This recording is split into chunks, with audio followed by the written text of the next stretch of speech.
알바 꺾게 하지 마라. 꺾어버린다.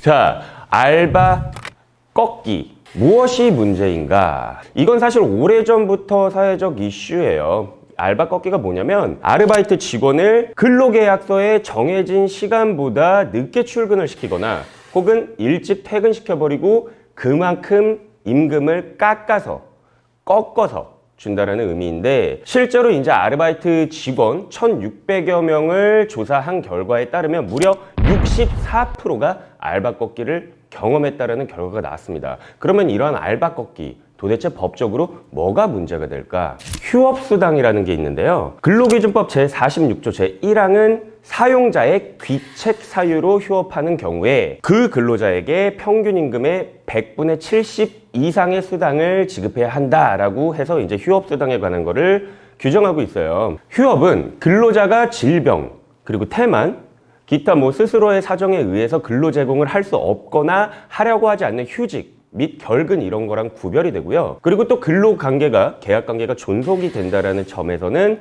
해고나 퇴직 등으로 인해서 더 이상 근로할 수 없는 경우와도 구별됩니다. 그러면 사용자의 휴업수당 지급 의무가 인정되는 대표적인 경우로 뭐가 있냐면 정형상의 사정으로 인한 휴업, 법령 또는 행정명령을 준수하기 위한 조치로 인한 휴업, 정전, 또는 단전으로 인한 휴업 등을 들 수가 있는데, 휴업수당은요, 사업장의 전부 또는 일부가 휴업하는 경우에 발생하는 것이 전형적이지만 개개의 근로자가 근로계약상 예정된 근로를 제공하기를 원해요. 자기는 일을 하고 싶다라는 거예요. 그렇지만 사용자가 그 근로자의 근로 제공 의사에 반해서 근로 제공의 수령을 거부한다는 거죠. 근로 제공을 불가능하게 한 경우에도 근로자가 사용자에게 휴업수당을 청구할 수 있는 권리가 발생합니다. 그러면 일시적 휴업에 대한 휴업수당은 어떻게 산정이 될까? 통상 자택 대기, 일시 귀휴 또는 근무시간 도중 예정에 없던 휴게 시간을 부여하는 등의 형태로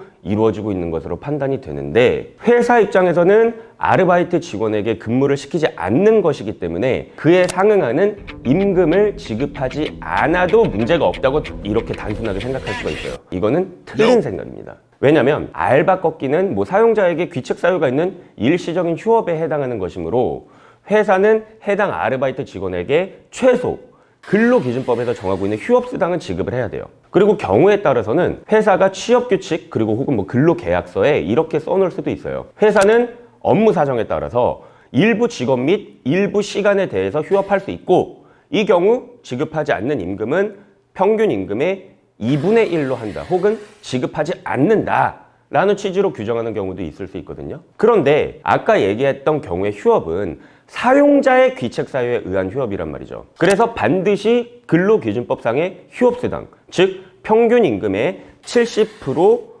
이상이 지급되어야 하고, 아까 그런 반액이라든지 지급하지 않는다라는 근로계약이나 취업규칙은 무효예요. 네, 그래서 요즘에 문의도 많이 들어오고 말도 많고 탈도 많은 알바 꺾기에 대해서 말씀을 드렸어요. 좀 이런 아르바이트, 비공식 고용 이런 거에 대해서 좀 생각해 볼 문제가 뭐냐면 이런 거예요. 아르바이트 근로자도 분명히 근로기준법이 적용되는 사업장의 근로자임에는 분명해요. 근데 근로기준법이 잘 적용이 되지 않는 분야의 어떠한 비공식 고용으로 분류된다는 것이 많이 문제가 되고 있는 거예요. 어떻게 보면 진짜 사각지대 같이 아르바이트생들이 제대로 된 어떤 보상 그리고 보장을 못 받는다라는 느낌이 많이 듭니다. 제 영상 보셨으면은 이러한 경우에는 내가 휴업수당 정도는 청구할 수 있겠다라고 인식을 하셨으면 좋겠고, 다음에는 조금 더 좋은 컨텐츠로 여러분들 찾아뵙도록 하겠습니다. 제 영상 좋으셨다면 구독, 좋아요 부탁드릴게요. 알바 꺾지 마!